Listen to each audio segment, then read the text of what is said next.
तो नमस्कार दोस्तों, कैसे हैं आप सभी। आशा करता हूँ आप सब बहुत अच्छे होंगे।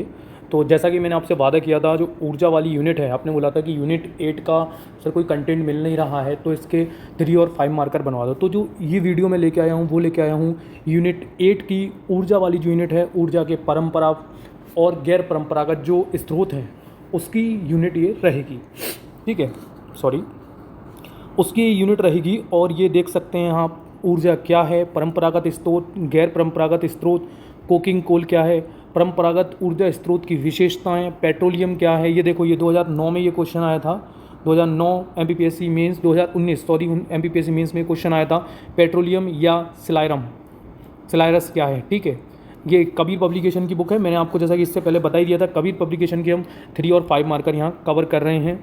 डीजल को समझाइए, डीजल क्या है, परमाणु ऊर्जा के नुकसान बताओ, है ना, द्रवित ऊर्जा क्या है, नाभिकीय ऊर्जा का भारत में बताओ क्या है भैया, किसने विकास किया, किसने नाभिकीय ऊर्जा जो कार्यक्रम था वो स्टार्ट किया, कितने परमाणु रिएक्टर हैं, कितना भंडार है, ये सारी चीज़ें बताओ। तो 2018 में ये क्वेश्चन आ चुका है। तो प्रीवियस ईयर भी कवर किए गए हैं बहुत अच्छी तरीके से, है ना। सारे बात की गई है कि रावत भाटा, कंगा, कलपक्कम, नरोरा जो उत्तर प्रदेश में है, नरोरा, है ना, ये बुलंदशहर में, उसके बारे में भी बात की गई है। तो आप ये देखो यार, बहुत शानदार क्वेश्चंस हैं, बहुत अच्छी यूनिट रहने वाली है। लगभग 20 क्वेश्चन का हम इसमें डिस्कस करने वाले हैं इस वीडियो में। और सेशन को ज़रूर देखो। और सबसे ज़्यादा पहली बात यार, वीडियो शेयर कर दिया करो, अपने दोस्तों को पहुंचा दिया करो। डेली डेली मैं आपसे बोलता हूं, लेकिन कोई भी आप वीडियो शेयर नहीं कर दो। प्लीज़ यार शेयर कर दिया करो। अच्छा सेशन चलता है तो अच्छा लगे तो शेयर कर दिया करो, नहीं लगे तो डिसलाइक तो किया करो उसे। लाइक और डिसलाइक दो चीज़ें इसीलिए तो हैं। तो बिना किसी देरी के स्टार्ट कर लेते हैं ऊर्जा वाली यूनिट। ठीक है, तो अब आ जाता है फर्स्ट क्वेश्चन।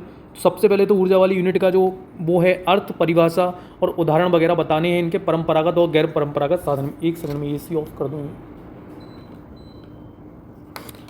अब सही है, शांति है। ठीक है, फर्स्ट क्वेश्चन है ऊर्जा क्या है। तो ऊर्जा के स्रोत को समझाइए। ऊर्जा, तो ऊर्जा की डेफिनेशन लिखेंगे, फिर हम ऊर्जा के स्रोत लिखेंगे। तो ऊर्जा के स्रोत तो दो ही हैं, परंपरागत स्रोत और एक गैर परंपरागत स्रोत। फिर हम परंपरागत और गैर परंपरागत जो स्रोत हैं उनको डिफाइन करेंगे। ऊर्जा की परिभाषा है किसी भी वस्तु के कार्य करने की क्षमता को ऊर्जा कहते हैं। यूनिवर्सल डेफिनेशन है, सबको पता है। यह किसी वस्तु का वह गुण है जिसे एक वस्तु से दूसरे वस्तु से स्थानांतरित करके काम लिया जाता है, क्योंकि ऊर्जा कभी भी नष्ट नहीं होती है, केवल एक रूप से दूसरे रूप में परिवर्तित होती है। यही तो नियम है, यही तो लॉ है ना ऊर्जा का। सेकंड, अब देखो आगे चीज़ है कि ऊर्जा के स्रोत बताइए। तो एक तो हो गया परंपरागत स्रोत, एक हो गया गैर परंपरागत स्रोत। ठीक है, अब परंपरागत स्रोत में है ये प्रकृति में तय तथा सीमित मात्रा में। परंपरागत जो स्रोत हैं, यानी कि जो परंपराओं से चले आ रहे हैं, वो एक सीमित मात्रा में हैं, बहुत कम मात्रा में बचे हुए हैं। ये लंबे समय में उपयोग से लिए जा रहे हैं, परंपराओं से चले आ रहे हैं, बोलो ना, बहुत लंबे समय से उपयोग में लिए जा रहे हैं, और अब ये सीमित मात्रा में बचे हुए हैं, जैसे कोयला, पेट्रोल, डीजल, ये, है ना। अब गैर परंपरागत स्रोत कैसे हैं। तो गैर परंपरागत स्रोत वे स्रोत होते हैं जो कभी खत्म ही नहीं होंगे। जैसे जैसे वायु, हवा का कभी खत्म होने वाली है। सौर ऊर्जा, अब आप बोलोगे कि सर सूर्य भी एक लाइफ है, एक एज है, इतने समय बाद सूर्य ऊर्जा देना बंद कर देगा। अरे यार, बहुत लंबी एज है वो, बहुत बहुत बहुत अरबों सालों तक है ना। तो वो गैर परंपरागत स्रोत है। तो ये सारी जो मतलब चीज़ें हैं वो गैर परंपरागत स्रोत में आती हैं, जो कि कभी भी खत्म होने नहीं वाली है, और ना ही ये सीमित है, असीमित है, बहुत सारी मात्रा में है। तो इसके बारे में पढ़ लेते हैं। तो ये है ऊर्जा के स्रोत जो कभी खत्म नहीं होने वाले, मानव द्वारा वर्तमान में समय में उपयोग लिए जा रहे हैं। वैकल्पिक ऊर्जा संसाधन, अक्षय ऊर्जा या हरित ऊर्जा, इनको वैकल्पिक ऊर्जा संसाधन भी कहा जाता है, क्योंकि ये हमारे लिए एक विकल्प के रूप में उभर कर आए हैं अभी। उदाहरण वायु, मैंने भी बता दिया आपको, वायु एनर्जी, वायु ऊर्जा, सौर ऊर्जा, बायोगैस, हाइड्रो पावर, एक्सेट्रा। तो ये हमारा क्वेश्चन बन गया है। देख लो आप अच्छे से इस क्वेश्चन को, ये हमारा क्वेश्चन बन गया है ऊर्जा क्या है, ऊर्जा के स्रोत। 5 मार्कर का सफिशिएंट कंटेंट है, बहुत शानदार तरीके से लिखा गया है, ना ज़्यादा टिपिकल क्वेश्चन है, बहुत इजी लैंग्वेज में आपको समझाया गया है, और बुक में भी बहुत इजी लैंग्वेज में दिया है। नेक्स्ट क्वेश्चन है कि परंपरागत ऊर्जा स्रोत की विशेषताएं बताओ तथा उनमें क्या क्या समस्याएं उत्पन्न होती हैं उनके बारे में बताओ। तो विशेषताएं ये हैं कि ये गैर नवीनीकरणीय है। ठीक है, इनके बनाने की जो प्रक्रिया है वो बहुत लंबी समय तक है। देखो वही चीज़ है ना यार, तो परंपरागत कैसे भैया, डीजल कैसे बन रहा है, पेट्रोल कैसे बन रहा है, तो एक बहुत लंबे समय तक समुद्र के अंदर कोई मतलब एक जो जो फिश वगैरह इन सब चीज़ों का बहुत सारा जमाव इकट्ठा हुआ होगा, तभी एनर्जी एक बहुत सारा प्रेशर लगा होगा, तब जाके ये चीज़ें बनी है ना। कोयला बहुत लंबे समय तक चट्टानें टूट टूट के नीचे नीचे नीचे तक दबती रही होंगी, फिर ये इरोजन हुआ होगा, फिर ज्वालामुखी इरोजन, ये सारी चीज़ें अंदर जो है लावा जो है वो मैग्मा जो है उससे कन्वर्ट चीज़ें होती जा रही हैं ना। कितने समय में लंबी चट्टानें बनी हैं, कितने समय में कोयला का निर्माण हुआ है। तो इसके बनने की जो प्रक्रिया है बहुत लंबी है। ऊर्जा की बढ़ती मांग एवं खपत के कारण भविष्य में ये बहुत जल्द समाप्त हो सकते हैं। मुख्यतः औद्योगिक एवं व्यावसायिक उद्देश्यों की पूर्ति के लिए इसका उपयोग किया जाता है। इसका खनन अत्यधिक महंगी प्रक्रिया है, बहुत ज़्यादा महंगा। इसीलिए तो पेट्रोल, डीजल, कोयला ये क्यों महंगे हैं इनकी, क्योंकि इनका जो खनन किया जाता है, इनको जो निकाला जाता है जब से, वो बहुत महंगी प्रक्रिया, बहुत ज़्यादा पैसा लगता है। जैसे KG basin, Krishna Godavari basin, वहाँ से जो है पेट्रोलियम निकाला जाता है। तो देखो ना यार कितनी बड़ी बड़ी फैक्ट्रियाँ, रिलायंस जैसी इतनी बड़ी फैक्ट्री वहाँ पर करती है ये सब, ठीक है। अब ये समस्याएं भैया, तो परंपरागत जो ऊर्जा स्रोत हैं उनसे समस्याएं क्या हैं। इनके दहन से हानिकारक गैसें निकलती हैं, जैसे कार्बन डाइऑक्साइड, सल्फर डाइऑक्साइड, है ना, नाइट्रोजन ऑक्साइड, ये सारी जैसे इसके दहन से निकलती है। ये विभिन्न हानिकारक गैसों कालांतर में अम्लीय वर्षा का कारण बनती हैं। अब जब कोयले को जलाएंगे, पेट्रोल डीजल को जलाएंगे, तो देखा है ना अपन पेट्रोल वाली गाड़ियाँ क्यों बंद हो रही हैं, क्योंकि वो लेड वाली मात्रा उनसे निकलती है, न्यूरॉन्स में दिक्कत आती है, कहीं ना कहीं इशू, प्रदूषण हो रहा है, वायु प्रदूषण तो हो ही रहा है, तो वो सारी चीज़ों की भी दिक्कत है ना, इसलिए ये समस्याएं इनके दहन से उत्पन्न धुआं स्वास्थ्य के लिए अत्यंत हानिकारक होता है। बहुत ईजी पॉइंट है यार, ज़्यादा दिमाग लगाना ही मत, अच्छे से छाप लो और अच्छे से याद कर लो। अगर आ जाए कि परंपरागत ऊर्जा स्रोत की समस्याएं बताइए परंपरागत ऊर्जा की, आराम से लिख दो, अच्छे नंबर मिलेंगे, कहीं कुछ दिमाग मत लगाना। जैव विविधता को बड़े स्तर पर हानि हो रही है, सही बात है यार, जब मनुष्य को हानि हो रही है तो जैव विविधता को क्यों नहीं हानि होगी। फेफड़ों को नुकसान हो रहा है, आंखों में जलन हो जाती है, खुजली आदि की समस्या होती है। कार्बन डाइऑक्साइड के उत्सर्जन से वैश्विक तापमान में वृद्धि हो रही है। बहुत बहुत बहुत ज़्यादा ईजी पॉइंट्स लिखे गए हैं, इससे ज़्यादा ईजी पॉइंट्स मुझे नहीं लगता कि अपन ढूंढ पाएंगे, ठीक है। और बहुत शानदार क्वेश्चन भी बन रहा है अपना, ये ज़्यादा अपने को सोचना भी नहीं पड़ रहा, ईजिली वहाँ पे लिख जाएगा अपना क्वेश्चन। नेक्स्ट क्वेश्चन है आपका कि ऊर्जा के आधार पर कोयले को विभाजित कीजिए। अब कोयले को विभाजित किया गया है, तो एक होता है कोकिंग कोयला, एक हो गया नॉन कोकिंग कोयला, ठीक है। कोयला यानी कि कोल जो है दो प्रकार की होती है। कुकिंग यानी कि जो खाना वगैरह जो बनाया जाता है ना, ये हवा की मतलब जो, देखो एक हो गई कुकिंग, एक होगी नॉन कुकिंग। तो कुकिंग में क्या है, इस कोयले को हवा की अनुपस्थिति में 600 डिग्री सेल्सियस पर गर्म करके जो संश्लेषित पदार्थ बनता है उसे कोक कहा जाता है। तो 600 डिग्री सेल्सियस पर इसको गर्म करके जो पदार्थ बनता है कोकिंग कोयले से, वो है कोक। राख का इसमें प्रतिशत जो है बहुत कम होता है। इसका उपयोग स्टील बनाने में, धातु कर्म उद्योग में तथा हार्ड कोक निर्माण में किया जाता है। किसका? कोकिंग कोयले का। अब एक होता है नॉन कोकिंग कोयला। नॉन कोकिंग कोयलों का उपयोग जो है वो बिजली पैदा करने में किया जाता है। स्टीम कोल, थर्मल कोल तथा सीमेंट, उर्वरक, गिलास आदि उद्योगों में नॉन कोकिंग कोयल का उपयोग किया जाता है। ठीक है, नेक्स्ट आते हैं अपन। तो नेक्स्ट ये है कि भाई अगला क्वेश्चन है कि पेट्रोलियम या सिलारस क्या है। तो किसी को पता नहीं था कि पेट्रोलियम और जो सिलारस है वो सिलारस एक्चुअल में है क्या। तो ये 2019 MPPSC मेंस में इसने ये क्वेश्चन पूछ लिया और बहुत से धुरंधर धरे रह गए। तो पेट्रोलियम ऊर्जा का एक गैर नवीनीकरणीय स्रोत है। कैसा है पेट्रोलियम? गैर नवीनीकरण है ना भैया, नवीनीकरण थोड़ी गैर नवीनीकरणीय, परंपरागत स्रोत है जो बहुत जल्दी खत्म होने वाला है ना। जो हाइड्रोजन का बना होता है, पेट्रोल काय का बना होता है, जो हाइड्रोकार्बन का बना होता है। यह धरातल के नीचे स्थित अवसादी परतों के बीच पाए जाने वाले काले भूरे रंग का एक तेलीय द्रव होता है। इसका प्रयोग ईंधन के रूप में किया जाता है। तो कहाँ पाया जाता है? पेट्रोल अवसादी चट्टानों में पाया जाता है, काले भूरे रंग का द्रव होता है और इसका जो यूज़ है, इसका जो प्रयोग है वो ईंधन के रूप में यानी फ्यूल के रूप में किया जाता है। इसे जीवाश्म, अब क्या होता है देखो, ये पेट्रोल, इसको क्या कहते हैं? जीवाश्म ईंधन। तो जीवाश्म ईंधन क्यों कहते हैं, क्यों कह रहे हैं? क्योंकि अरे जीवों के सड़ने गलने मरने से ही तो बन रहा है ये, इसलिए इसे जीवाश्म ईंधन भी कहते हैं। क्योंकि इसका निर्माण धरातल के नीचे उच्च ताप व दाब की परिस्थितियों में मृत जीव जंतुओं व वनस्पतियों के जीवाश्म के रासायनिक रूपांतरण से हुआ है। थोड़ी देर पहले मैंने आपको यही चीज़ बता चुकी है। नेक्स्ट क्वेश्चन आता है अपना। अब देखो ये थोड़ा सा और चीज़ है उसके अंदर। वर्तमान विश्व में इसके ऊर्जा के स्रोत के रूप में महत्व कारण से इसे काला सोना भी कहा जाता है। पेट्रोलियम टर्सरीय चट्टानों में पाया जाता है जो भारत का 40% है। नेक्स्ट है डीजल। पेट्रोल के बारे में समझ लिया। देखो 2019 में अगर पेट्रोल के बारे में पूछ लिया उन्होंने तो क्या गारंटी है कि डीजल के बारे में आगे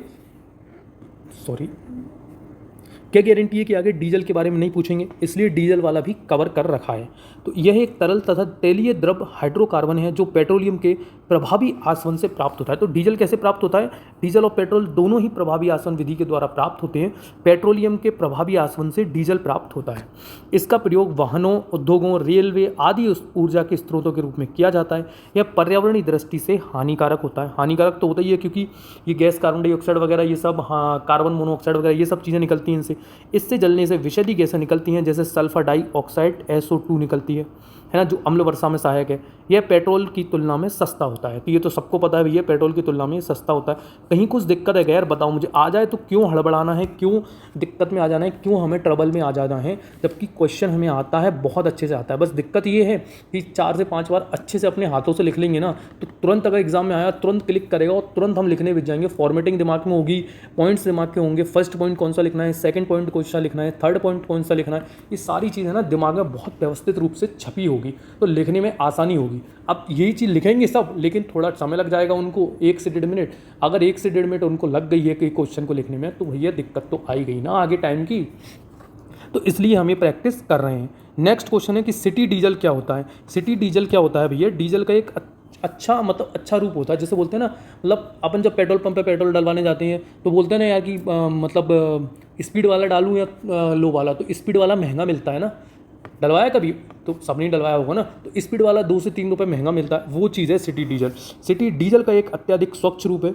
इसके दहन से वायुमंडल में कम प्रदूषण फैलता है, क्योंकि इसमें सल्फर की मात्रा ज़्यादा होती है भैया। ठीक है, क्या होती है? सल्फर की मात्रा ज़्यादा, नहीं सल्फर की मात्रा ज़्यादा क्यों होगी? हाँ, ये देखो, क्योंकि इसमें सल्फर की मात्रा कम होती है। इसे अल्ट्रा लो सल्फर डीजल यानी कि USLD यानी कि अल्ट्रा लो सल्फर डीजल के नाम से भी जाना जाता है। ये कौन सा डीजल होता है? सिटी डीजल को USLD के नाम से भी जाना जाता है, यानी कि अल्ट्रा लो सल्फर डीजल। ठीक है, यूरोप के अधिकांश शहरों में इसका उपयोग होने के कारण इसे सिटी डीजल भी कहा जाता है। तो सिटी डीजल क्यों कहा जाता है? क्योंकि यूरोप के अधिकांश शहरों में इसका उपयोग होता है, इसलिए सिटी में मिलने वाला डीजल तो सिटी डीजल। यार यूरोप पूरा ग्रामीण क्षेत्र तो है ही नहीं है ना यार, पूरा शहरी में शहरीकरण ही तो हो गया है, वहाँ पे इतने सारे बड़े बड़े नगर हैं, तो ये सिटी डीजल के नाम से जाना जाता है। देखो आप समझ रहे, सिटी डीजल कुछ अलग ही परिभाषा, लेकिन ये अच्छे से इन्होंने विस्तार से समझाया है इसमें। अब होता है द्रवित पेट्रोलियम, लिक्विड पेट्रोलियम गैस यानी कि LPG। अब LPG काय का बन होता है? तो यह प्रोपेन, ब्यूटेन और आइसोब्यूटेन जैसे हाइड्रोकार्बन का द्रवित मिश्रण है, जिसका प्रयोग रसोई गैस के LPG के सिलेंडर होते हैं ना हमारे पास, लिक्विड पेट्रोलियम गैस, वही तो होता है लिक्विड। देखो लिक्विड पेट्रोलियम गैस, ये LPG के सिलेंडर होते हैं हमारे पास। वर्तमान में शीतलक के रूप में क्लोरोफ्लोरोकार्बन के स्थान पर भी इसका उपयोग किया जाता है। तो क्लोरोफ्लोरो CFC के स्थान पर भी इसमें शीतलक, जो रेफ्रिजरेटर में इनमें जो भरा जाता है ना गैस सिलेंडर, वहाँ पे LPG भी भरी जा रही है। इसे भी पेट्रोलियम के प्रभावी आसमन से प्राप्त किया जाता है। इस गैस के रिसाव के पहचान के लिए हमें दुर्गंध, मतलब गैस रिस रही होती है तो हमें थोड़ी सी स्मेल टाइप की आती है ना यार किचन में, अब भाई सिलेंडर लीक कर रहा है, पता चल जाता है। तो ये कैसी है? दुर्गंध आती है, स्मेल आती है हमें, नामक गैस मिलाई जाती है। अब वो दुर्गंध हमें स्मेल किस चीज़ की आती है? क्या LPG की स्मेल आती है? नहीं, स्मेल आती है हमें मार्क कैप्टन की। मार्क कैप्टन नामक एक जो मतलब एक गैस है, वो इसमें मिली होती है, जिससे कभी भी ये लीक करती है ना तो हमें पता चल जाती है कि भैया सिलेंडर लीक कर रहा है। ठीक है, इसमें दुर्गंध युक्त मार्क कैप्टन, देखो मार्क कैप्टन नामक गैस मिलाई जाती है। अब इसके लाभ क्या क्या हैं वो देख लो। लाभ ये है कि भैया न्यूनतम गंधक मात्रा है, ज़्यादा प्रदूषण नहीं करती है, दिक्कत नहीं देती है, आराम से मतलब एक जगह इकट्ठी हो जाती है, आराम से आप कैरी कर सकते हो, मतलब सिलेंडर भर के इजीली इधर उधर आप लेके जा सकते हो, है ना। पर्यावरण पे ज़्यादा नुकसान नहीं पहुंचाती है और अच्छी मतलब चलती है। स्वच्छ प्रज्वलन है, ऐसा नहीं बहुत ज़्यादा रेड लाइट लौ दे रही है या फिर धुआं छोड़ रही है, ऐसा कुछ नहीं है, बढ़िया चलती है अच्छे से। तो ये LPG के फ़ायदे हैं। परमाणु ऊर्जा को समझाइए। अब देखो भैया 2020 में क्वेश्चन आ गया है कि परमाणु ऊर्जा को समझाइए। तो ये प्रीवियस ईयर भी यहाँ कवर करे हैं हमने, ऐसी बात नहीं है नहीं करे हैं। परमाणु ऊर्जा परमाणु खनिजों जैसे यूरेनियम, थोरियम आदि से प्राप्त होने वाली जो ऊर्जा है उसे परमाणु ऊर्जा कहते हैं। परमाणु ऊर्जा का जो उपयोग है वो विद्युत ऊर्जा को उत्पन्न करने में किया जाता है। इसका स्रोत है यूरेनियम और थोरियम, अभी वैसे बता ही दिया है। अब परमाणु ऊर्जा से होने वाले लाभ क्या क्या हैं उनके बारे में चर्चा कर लेते हैं। तो इसमें अन्य स्रोतों की तुलना में कई गुना अत्यधिक ऊर्जा उत्पन्न होती है। परमाणु ऊर्जा से बहुत ज़्यादा मात्रा में ऊर्जा उत्पन्न होती है। ठीक है, परमाणु ऊर्जा कम मात्रा में ही हरित गृह गैसों को उत्पन्न करती है। अन्य स्रोतों की तरह ये कम खर्चीली होती है। ये बहुत लंबे समय तक हमारी ऊर्जा संबंधी ज़रूरतों को पूरा कर सकते हैं। परमाणु ऊर्जा के बारे में समझ में आ गया ना। अत्यधिक ऊर्जा उत्पन्न करती है, तो अपने दिमाग में ये बिठा लो, ठीक है। कम मात्रा में भी कम मात्रा में भी बहुत अधिक ऊर्जा उत्पन्न करती है, ऐसा समझ लो। बहुत सस्ती होती है, ज़्यादा कम खर्चीली होती है, ज़्यादा खर्चीली नहीं होती है, ठीक है। ये कई गुना अधिक ऊर्जा उत्पन्न करती है, ज़्यादा प्रदूषण नहीं फैलाती है, ठीक है। लंबे समय तक हमारी ज़रूरतों को पूरा कर सकती है। ये परमाणु ऊर्जा, यूरेनियम, थोरियम इसके स्रोत हैं। तो ऐसे करके एक आंसर फॉर्मेट बना लो, अच्छे से लिख लो, कोई दिक्कत नहीं है। परमाणु ऊर्जा कैसे नुकसानदायक है? भैया नुकसान बता दो इसके परमाणु ऊर्जा के। तो भैया बिल्कुल है, नुकसान तो बिल्कुल है। जो रेडिएशन निकलती हैं वो नुकसानदायक है सबसे ज़्यादा, तो ठीक है। हमारे पास तो यूरेनियम और थोरियम केरल वाले एरिया में ही तो है थोड़ा बहुत, ठीक है, उस एरिया में ही है। अब अगर हमको कोई बहुत बड़ा काम करना है, बहुत बड़ा कुछ परमाणु वो करना है, क्या बोलते हैं उसे, नाभिक क्या बोलते हैं यार, प्रयोग करना है, तो हमको भैया विदेशों में इंदिरा गांधी के समय हम जब रिएक्टर जो स्माइलिंग बुद्धा हो रहा था, तो हम यूएस पर निर्भर थे ना, कोई परमाणु ऊर्जा यूरेनियम थोरियम मिले हमें, तो हम इसको कुछ कर सकें, है ना। तो हमें निर्भरता है, क्योंकि ये हमें बाहर से मंगवाना पड़ेगा, हमारे पास इतनी उपलब्ध मात्रा में नहीं है, ठीक है। अब और दूसरी चीज़ है कि भैया प्रदूषण फैलता है, आसपास का रेडिएशन विकिरण हो जाता है, इतना बड़ा एक्सपोजर होता है, बहुत सारे बारीक बारीक कण जो है वो हवा में मिल जाते हैं, तो नुकसान तो है ही है, कहीं ना कहीं दिक्कत नहीं है। देखो पढ़ लेते हैं, ये पूर्ण रूप से सुरक्षित नहीं है, हाँ सही भैया, है ना। परमाणु विध्वंस हो चुका है, तो भैया कितना बड़ा हालत ख़राब हो गई थी, पूरे चारनोबिल का, है ना, वो शहर पूरा का पूरा निपट गया। परमाणु ऊर्जा संयंत्रों को प्राकृतिक आपदा के कारक के रूप में देखा जा सकता है, प्राकृतिक आपदाओं के कारक के रूप में देखा जा सकता है। परमाणु विकिरण का असर काफ़ी खतरनाक है, ठीक है तो, लेकिन कैसे है? परमाणु ऊर्जा के तकनीक मामलों में हम विदेशों पर आश्रित हैं, सही बात है। परमाणु ऊर्जा के संयंत्र में रेडियो एक्टिव कचरे और डंप को अधिक खर्चीला हो जाता है। जो रेडियो एक्टिव कचरा निकलता है उसको डंप कैसे करें, वो भी तो बहुत खर्चीला हो जाता है। परमाणु ईंधन का ठंडा करने के लिए उपयोग किया जाना पानी भी प्रदूषित होता है। परमाणु ईंधन को ठंडा करने के लिए उपयोग करने जाना जो पानी है ना, वो बहुत ज़्यादा पानी की बर्बादी होती है। तो ये इसकी हानियाँ हैं, ये इसके नुकसान हैं परमाणु ऊर्जा के, ठीक है। नेक्स्ट है आपका कि नाभिकीय ऊर्जा एवं भारत। MPPSC 2018 में मेंस में आने वाला क्वेश्चन है ऊर्जा वाले पार्ट से, नाभिकीय ऊर्जा एवं भारत। तो भारत में नाभिकीय ऊर्जा कैसे विकसित हुई, कैसे नाभिकीय ऊर्जा जो कार्यक्रम था वो प्रारंभ हुआ, ठीक है। नाभिकीय ऊर्जा विभाग की स्थापना कैसे हुई, वर्तमान में नाभिकीय जो रिएक्टर हैं वो कितने हैं, ठीक है। तो ये सारी बातें यहाँ पर लिखनी पड़ेंगी हमें। तो नाभिकीय ऊर्जा कार्यक्रम का जो प्रारंभ है वो डॉक्टर होमी जहांगीर भाभा के नेतृत्व में 1948 में परमाणु ऊर्जा आयोग की स्थापना की गई। तो इसका जो नेतृत्व में किस प्रोग्राम हुआ, किसके नेतृत्व में हुआ, होमी जहांगीर भाभा के नेतृत्व में हुआ 1948 में। अब आप इसे दूसरा पॉइंट बना सकते हैं, होमी जहांगीर भाभा के नेतृत्व में हुआ। सेकंड पॉइंट बना दो कि 1948 में परमाणु ऊर्जा आयोग की स्थापना की गई। थर्ड पॉइंट बना दो कि नाभिकीय ऊर्जा कार्यक्रम के प्रथम चरण में यूरेनियम 235 का उपयोग तथा द्वितीय चरण में थोरियम मिश्रित ईंधन का उपयोग किया गया था। बस इतना लिख दो, थोरियम बोरियम ही छोड़ो। नाभिकीय ऊर्जा कार्यक्रम के प्रथम चरण में यूरेनियम 235 का उपयोग किया गया था, ये खत्म यहाँ पे थर्ड पॉइंट अपना। तृतीय चरण में देखो, द्वितीय चरण में इसको चरणों को छोड़ो, ये वाला चरण छोड़ो, हटाओ इसको। पहला चरण लिख दिया आपने। वर्तमान में कुल भारत में 22 रिएक्टर संचालित हैं, इनकी जो क्षमता है वो 6780 मेगावाट है। चौथा पॉइंट आपके, भारत का परमाणु ऊर्जा भंडार 239 बिलियन टन है। कितना है? 239 बिलियन टन है भारत का परमाणु ऊर्जा भंडार। भारत वर्ष 2024 तक 14.6 मेगावाट बिजली का उत्पादन नाभिकीय ऊर्जा के द्वारा करेगा, ठीक है। 2024 तक कितना? 14.6 गीगावाट बिजली उत्पादन कर लेगा नाभिकीय ऊर्जा के थ्रू। एक पॉइंट हो गया, ये दूसरा पॉइंट हो गया, ये तीसरा पॉइंट हो गया, ठीक है, ये चौथा पॉइंट हो गया, ये पांचवा पॉइंट हो गया, छठवां पॉइंट हो गया। भाई क्या चाहते हो? 5 नंबर का क्वेश्चन है, 6 पॉइंट आपने लिख दिए हैं, नीचे थोड़ी सी इसके में एक कंक्लूड कर देना 1-2 लाइनों में, आराम से बन गया क्वेश्चन, और जगह नहीं बचेगी, लिखोगे क्या, ठीक है। जहाँ चीज़ डिफिकल्ट लगे ना, थोड़ी सी वैसी लगे, या तो कोशिश करो अब ऐसे सिंपल में तोड़ सकते हैं क्या, नहीं तोड़ सकते तो उस पॉइंट को हटाओ, आगे बढ़ो, ठीक है। ज़्यादा उसमें फंसने की जरूरत नहीं पर दिक्कत हो जाएगी, पता चला आगे के 2-3 पॉइंट और दिक्कत में पड़ गए, है ना।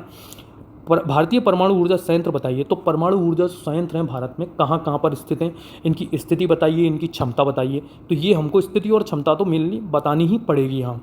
तो भारतीय परमाणु ऊर्जा संयंत्र जो है, एक है तारापुर कहाँ है, तारापुर जो है महाराष्ट्र में अवस्थित है। क्षमता जो है इसकी 1400 मेगावाट। कितनी है? अवस्थित कहाँ? महाराष्ट्र में स्थित है, क्षमता जो है 1400 मेगावाट इसकी क्षमता है। इसका जो प्रचालन किया जाता है वो NPCIL द्वारा किया जाता है। प्रकार छोड़ो, कोई दिक्कत नहीं है, बस इतना लिख दो, ठीक है। नेक्स्ट रावत भाटा सबको पता है राजस्थान में है, 1180 मेगावाट है। वो कितना था 1400 मेगावाट था ना, 1400 मेगावाट। तारापुर कितना हो गया, तारापुर हो गया 1400 मेगावाट। राजस्थान में रावत भाटा हो गया 1180 मेगावाट, ठीक है। NPCIL द्वारा संचालित है। कड़म कलम है ना, कुडन कलम है ना, तमिलनाडु में है, 2000 मेगावाट इसकी उत्पादन क्षमता है। कितनी है उत्पादन क्षमता, 2000 मेगावाट है, ठीक है। इसकी कंगा कहाँ है, कैगा, ये कैगा है यार, कैगा कहाँ है, कर्नाटक में है, 880 मेगावाट है। काकरापारा गुजरात में है, 440 मेगावाट है।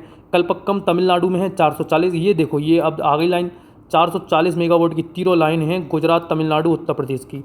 काकरापारा, कलपक्कम और नारोरा, ये तीनों पक्का से याद कर लो, ये भूलने नहीं चाहिए। अगर क्वेश्चन आ जाए तो ये तीनों, मैं तो कह रहा हूँ शुरू में ही छाप देना, कहीं कोई दिक्कत नहीं है, इसको आप नहीं भूलने चाहिए, तीनों को तो नहीं भूलने चाहिए। ये तीन जो हो गए, एक ये तारापुर हो गया, एक रावत भाटा। तारापुर 1400 मेगावाट महाराष्ट्र में स्थित, रावत भाटा राजस्थान में स्थित है, 1180 मेगावाट। कितने होगा, 1 2 3 4 5, 3 एंड वाले हो गए, 3 ये वाले हो गए, एक ये हो गया और एक ऊपर हो गया ये तारापुर वाला। 5 लिख लिए, 5 याद करो। अगर ये कैगा वगैरह वाली याद नहीं होते कोई दिक्कत नहीं है, कोई टेंशन वाली बात नहीं है। 5 आपको अच्छे से याद हो गए हैं, 5 मार्क का क्वेश्चन अपना बन गया है। ज़्यादा दिमाग नहीं लगाना है भाई। भारतीय परमाणु ऊर्जा कार्यक्रम को समझाते हुए इसके समक्ष आने वाली जो चुनौतियां हैं उनके बारे में चर्चा करनी है हमें। तो अब ये क्वेश्चन बिल्कुल आ सकता है, बहुत अच्छा क्वेश्चन है, आराम से आ सकता है, कहीं कोई दिक्कत है नहीं है। 1954 में 3 चरणीय परमाणु ऊर्जा कार्यक्रम प्रारंभ किया गया। इसके जो जनक थे वो होमी जहांगीर भाभा थे। जय बता दी ना, प्रथम चरण में किस ईंधन का उपयोग, द्वितीय चरण, तृतीय चरण, अभी हमने बात की थोड़ी देर पहले। 3 चरणीय कार्यक्रम जो थे वो प्रथम चरण में ये भारी जल रिएक्टर प्रौद्योगिकी पर आधारित था। इसका जो शीतलक था वो था भारी जल यानी कि D2O। 2 रिएक्टर स्थापित किए गए कनाडा की मदद से रावत भाटा में। कितने उत्पादन, 1180 मेगावाट बिजली उत्पादित होती है यहाँ पर। द्वितीय चरण में इसमें किया गया द्वितीय चरण में भैया फास्ट ब्रीडर रिएक्टर उपयोग किए गए। इसमें जो शीतलक के रूप में सोडियम का उपयोग किया गया, प्लूटोनियम 233 तथा यूरेनियम का उपयोग इसमें किया गया। तृतीय चरण में 3 चरण थे ना, तृतीय चरण में थोरियम का उपयोग किया गया और यूरेनियम का उपयोग किया गया ब्रीडर रिएक्टर के सहयोग से। अब इसके मध्य बीच में चुनौतियाँ क्या क्या आ रही हैं भैया, तो चुनौतियाँ ये आ रही हैं कि भारत का ध्यान थोरियम की बजाय यूरेनियम आधारित कार्यक्रम की ओर मुड़ना है। क्यों मुड़ना है, क्योंकि यूरेनियम हमारे केरल वाले क्षेत्र में कुछ मात्रा में, अच्छी खासी मात्रा में हमें मिल गया है। अमेरिका एवं अन्य परमाणु देशों की ये समस्या है कि भारत परमाणु क्षेत्र में अपने आप को सक्षम बना रहा है, ये इनकी समस्या है, ये इसके ऊपर चुनौतियां हैं। ये क्या हुआ, नेक्स्ट क्वेश्चन क्या है, ये रहा। ताप विद्युत या थर्मल पावर से आप क्या समझते हैं, थर्मल पावर से आप क्या समझते हैं, तो थर्मल पावर यानी कि ताप विद्युत ऊर्जा, ऊष्मीय ऊर्जा को ताप विद्युत संयंत्र के द्वारा प्राप्त विद्युत ऊर्जा को ताप विद्युत ऊर्जा कहते हैं। एक सेकंड, ऊष्मीय ऊर्जा को ताप विद्युत संयंत्र के द्वारा, जो ऊष्मीय ऊर्जा है ना उसको ताप विद्युत जो संयंत्र यानी कि थर्मल पावर जो प्लांट हैं उनके द्वारा जो ऊर्जा प्राप्त होती है उसे विद्युत ऊर्जा को, उसी विद्युत ऊर्जा को क्या कहते हैं, उसी विद्युत ऊर्जा को तापीय ऊर्जा कहते हैं।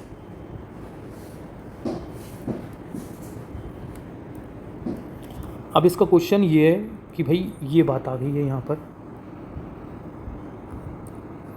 ताप विद्युत केंद्र वह संयंत्र है जो प्राइम मूलर भाप से चलता है। किससे चलता है, ताप विद्युत क्षेत्र प्राइम मूलर भाप से चलता है, मतलब भाप के द्वारा संचालित संयंत्र है।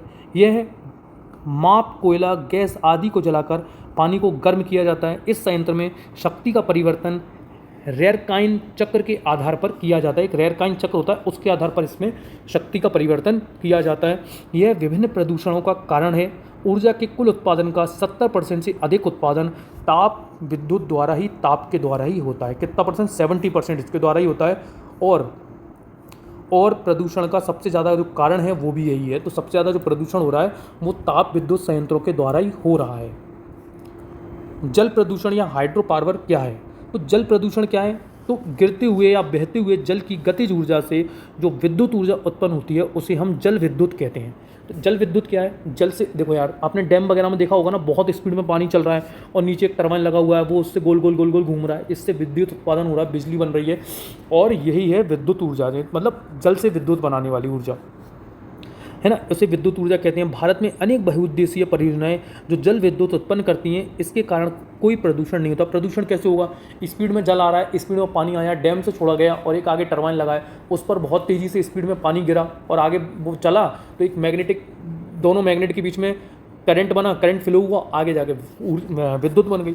भारत में कुल उत्पादन का 25% इसी से किया जाता है। 25% जो विद्युत उत्पादित होती है वो जल विद्युत के द्वारा ही होती है। अब कहाँ कहाँ किया जाता है, लाभ क्या क्या है इसके, वो देख लो।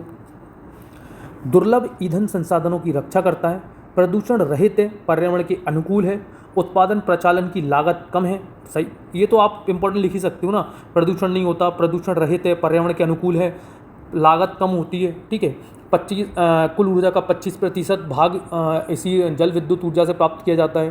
ठीक है, गैस की तुलना में उच्चतर दक्षता है। ये सारी चीज़ कहीं कोई दिक्कत है नहीं है, आप आराम से लिख सकते हो। नेक्स्ट क्वेश्चन आ जाता है कि अपना परंपरागत ऊर्जा स्रोत के बारे में बताते हुए किन्हीं 3 का विस्तृत वर्णन करो।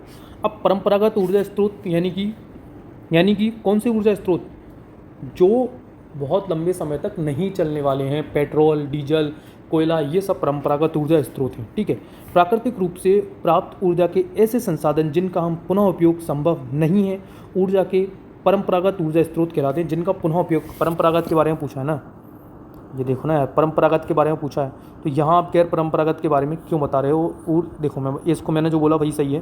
प्राकृतिक रूप से प्राप्त ऊर्जा के ऐसे संसाधन जिनका पुनः उपयोग संभव नहीं है, ऊर्जा के परंपरागत ऊर्जा स्रोत कहलाते हैं। नोट क्या है भैया, 31 अक्टूबर 2020 तक के आंकड़ों के अनुसार मेगावाट बिजली उत्पादन नवीकरण ऊर्जा स्रोत भागीदारी है। ठीक है,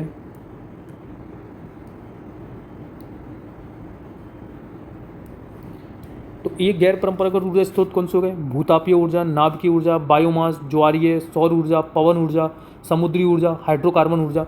तो ये गैर परंपरागत ऊर्जा स्रोत तो ये हो गए। अब परंपरागत ऊर्जा स्रोत कौन से हो गए? पेट्रोलियम, है ना, कहाँ लिखूँ, एक सेकंड, इसको थोड़ा सा छोटा कर लेते हैं।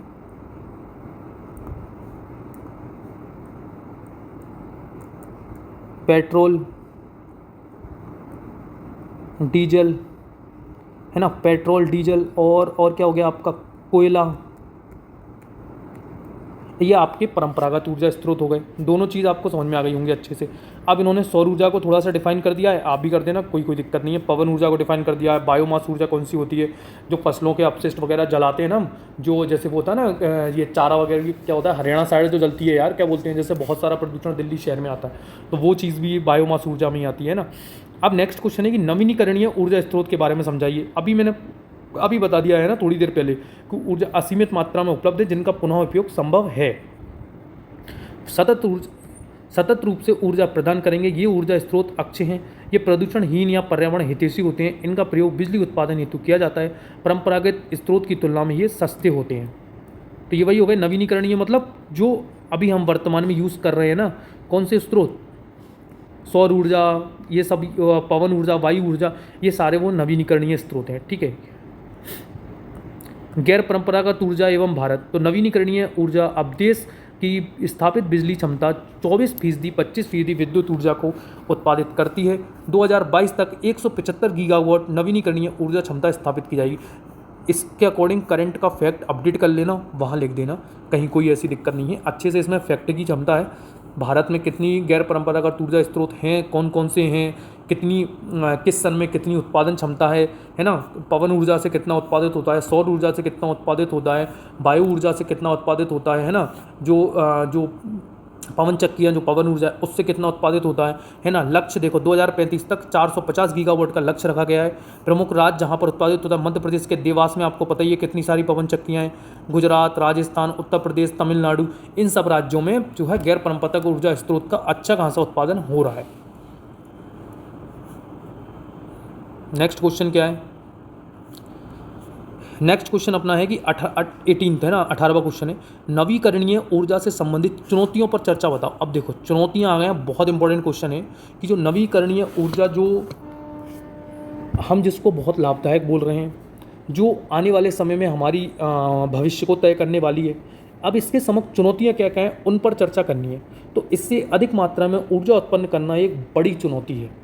नवीकरणीय संसाधनों से ऊर्जा उत्पादन पूर्णतः मौसम या जलवायु पर निर्भर करता है। सही बात है, धूप निकली तो सोलर प्लेट चार्ज हो जाएगी, नहीं निकली तो नहीं होगी।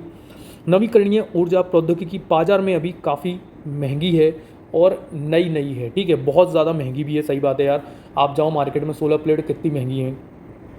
आवश्यक दक्षता की कमी है। हवा कम चलने पर पवन फार्मों से बनने वाली बिजली का उत्पादन कम हो जाता है। सूखे के कारण ऊर्जा के लिए आवश्यक जल की मात्रा में कमी आ जाती है। बादल सौर ऊर्जा को प्रभावित करते हैं। अभी थोड़ी देर पहले बताया मैंने कि अगर बादल निकलेंगे तो सौर ऊर्जा से प्लेट कैसे चार्ज होगी। उत्पन्न करने तथा उपयोग करने की जो लागत होती है वो अधिक है। मैंने बताया ना, सौर कितनी महंगी महंगी प्लेटें लग रही हैं। तो ये जो है चुनौतियाँ हैं इसके सामने।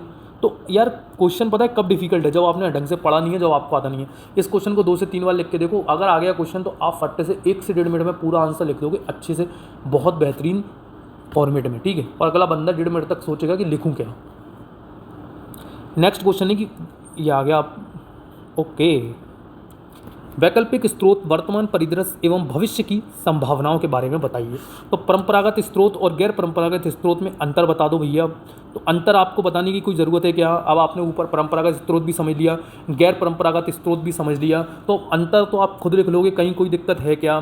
देखो देख लो, इसका उपयोग काफ़ी लंबे समय से हो रहा है, क्योंकि परंपराओं से चला आ रहा है। कोयला, पेट्रोल, डीजल कब से तो यूज़ कर रहे हैं, है ना। गैर परंपरागत या नवीनीकरणीय ऊर्जा कौन सी है? ये अभी अभी प्रचुर मात्रा में उपयोग में नहीं लाई जा रही है, अभी नई ऊर्जा है ये।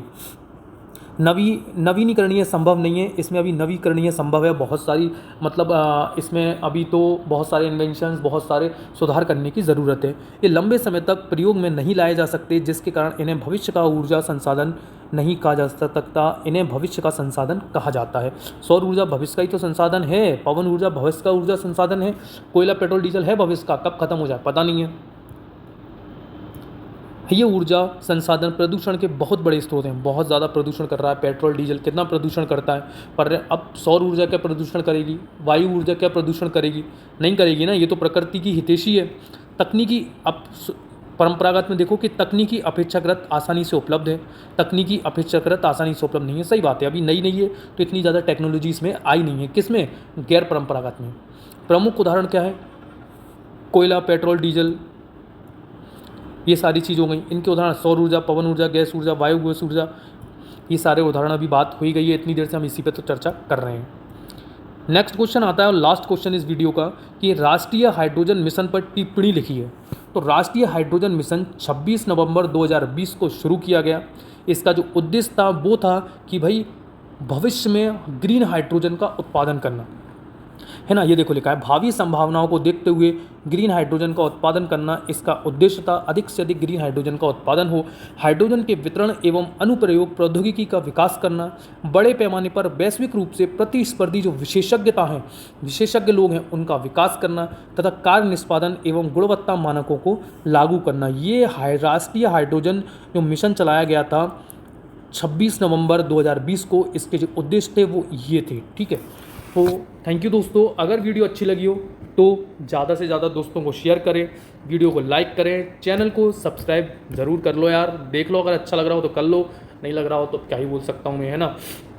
हाँ, वीडियो को शेयर ज़रूर करो यार। मैं मानता हूँ कि चलो कोई दिक्कत हुई हो, बोलने में दिक्कत हुई हो, कहीं कुछ समझ में नहीं आ रहा हो, लेकिन लिखा हुआ तो दिख रहा है ना। 20 क्वेश्चन में से क्या पता एक आध क्वेश्चन हमारा एग्जाम में फंस जाए, कौन से बुरे हैं 3.5-4 नंबर हमें अच्छे से मिल जाए, और कितनी समझ विकसित होगी। कहीं कहीं पढ़ाई कभी बेकार नहीं जाती यार, कहीं ना कहीं कुछ ना कुछ तो काम आएगा। बहुत अच्छे क्वेश्चंस हैं, प्रीवियस ईयर भी मैंने इसमें डिस्क्राइब किए हैं, बताए हैं। बहुत अच्छे से सारी यूनिट चले हैं, बहुत अच्छा सेशन चल रहा है हमारा ये। शेयर करो, लाइक करो, सब्सक्राइब करो और दबा के देखो यार, मस्त। जय हिंद।